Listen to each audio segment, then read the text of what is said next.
ऊंट आया, आकर उसने पहले कदम चूमे, कान में कुछ कहा। हुजूर ने फरमाया तू फिक्र न कर, अगर तू सच्चा है तो जैसे तू कहता है वैसे हो जाएगा, और अगर तू झूठा है तो फिर तुझे तेरे झूठ की सजा भी मिलेगी। थोड़ी देर गुजरी तो हजरत तमीम दारी रदी अल्लाह ताला अन्हु फरमाते हैं कुछ लोग दौड़े दौड़े आए, अर्ज करने लगे हुजूर ये हमारा ऊंट भाग आया है और 3 दिन से भागा है, मिल नहीं रहा। हुजूर फरमाने लगे ये तो तुम्हारी शिकायत कर रहा है, ये तो कह रहा है या रसूल अल्लाह मैंने गर्मी सर्दी में इनकी खिदमत की और जब मैं बूढ़ा हो गया तो इन्होंने मुझे अफजाइश नस्ल के लिए रख लिया, मेरी नस्ल से इनके कितने ऊंट पैदा हुए, अब मैं बूढ़ा हो गया हूं तो मुझे काट के ज़िबा करके खाना चाहते हैं। उसने कान में कहा, हुजूर ने तर्जुमा करके बताया। करीम रसूल फरमाने लगे बोलो तुम क्या कहते हो? कहने लगे सोनिया जी जिसने जो आपको बताया ना बिल्कुल ही सच बताया। अबू दाऊद शरीफ की हदीस अर्ज कर रहा हूँ, हुजूर बिल्कुल ऐसे ही है, गर्मी सर्दी में इसने काम किया, फिर हमने इससे बड़े अफजाइश नस्ल का काम लिया, हुजूर ज़िबा करना चाहते हैं। तो नबी पाक फरमाने लगे इतनी जो खिदमत करे उसका सिला फिर छुरी है, तो तुम अच्छा सिला दे रहे हो। कहने लगे हुजूर हम कुछ नहीं कहते, ज़िबा भी नहीं करते, आप इसको दे दें।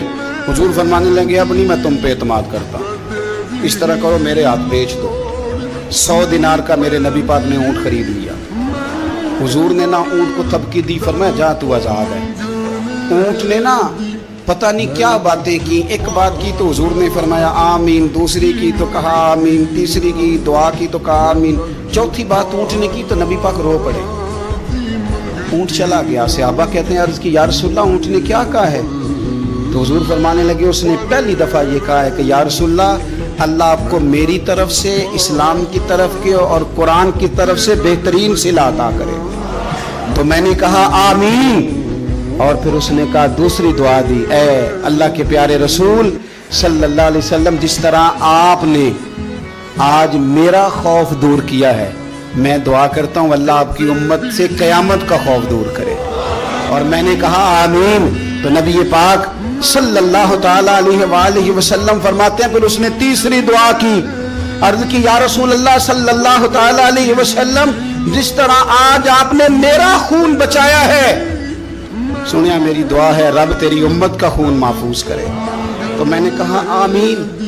हुजूर फरमाते हैं फिर उसने चौथी दुआ की, या रसूलल्लाह मेरी दुआ है आपकी उम्मत लड़े ना, जंगो जिदाल ना करे, आपस में गले ना काटे। तो हुजूर फरमाते हैं मैंने आमीन भी कहा और मैं रो भी पड़ा, इसलिए कि ये दुआ मैंने अपने रब करीम से मांगी थी कि ए अल्लाह मेरे उम्मती लड़े नहीं, आपस में लड़े नहीं। और यारो बच्चे लड़ते हैं, बच्चे लड़ते हैं तो क्या बाप खुश होता है? वो तो परेशान होता है, रोता है, मेरी उम्मत लड़े ना। तो मेरे रब करीम ने फरमाया महबूब ये दुआ मुझसे ना मांगिए, ये खुदा की हिकमत का तकाजा है, ये लड़ेंगे। तो नबी पाक सल्लल्लाहु अलैहि वसल्लम फरमाते हैं जब लड़ाई की बात की तो मैंने फिर उस वक़्त मैं आबदीदा हो गया, मैं रो पड़ा। ये नाजुक मसला है, तकलीफ वाला है कि ये लड़ेंगे, कुछ लोग फिरके बना लेंगे, अलग अकीदे घाड़ लेंगे और सच्चे सुच्चे मुसलमानों से लड़ेंगे।